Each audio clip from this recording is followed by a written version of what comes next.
your eye. We got tools to knock out your mind. I'm sipping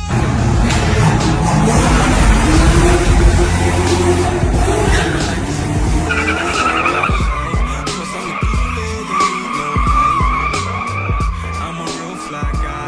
Louis Vuitton down to my kicks, yes I perform at the club and keep the prices up high. Oh, that's the police. Message to the kids and everybody in general. If you have something you love to do and it's dangerous, make sure you do it at a safe location or either supervised by a professional. Enjoy, y'all. This is where we at, you guys. We starting. 2 hours later.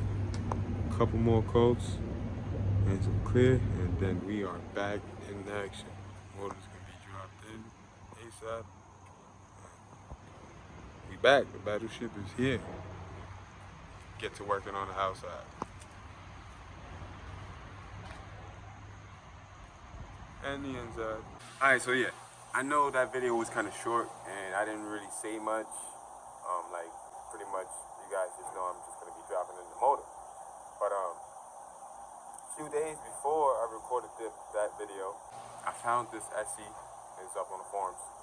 I found this SE a long time ago, like near the ending of summer, and the guy with this said car, you know, unfortunately he was in an accident. Well, not him in particularly, but the car got hit while I was parked in the driveway. And you know, it was a real nice car. It was Pro Charge 1UZ SC40, first gen. You know, aesthetically, the car, you know, it was okay, but you know, it's just a real overall nice machine put together, and it was just good. So, with that being said, you know, the car got hit, and he had a bunch of parts that I wanted at the time. You know, at that time, I wanted the Pro Charger, I wanted the headers that he had, because he has long tube Hurricane headers. He had, you know, a whole bunch of things that I wanted.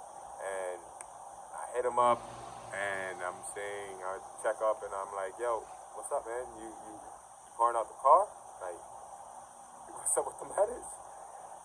He said, yeah, he's pouring out the car, but he has to wait until his insurance gets back to him. So this was at the end of summer last year. Long story short, went over there, I picked up everything. Fucking that long tube headers, I didn't get the Pro Charger because, you know, we got the good old Whipple. So the long tube headers, I picked up his front KBD fenders. I picked up his seatbelt harness. I picked up his seatbelt harness. It's Bryce! Say it right! His exhaust system. Since I bought the headers, he was actually just going to throw away everything or scrap it. And I'm like, nah, let me get that. He insisted on giving it to me. And I got all this for a good, awesome price. Not mad at all, but happy as shit. But yeah, here's a photo of the stuff I got.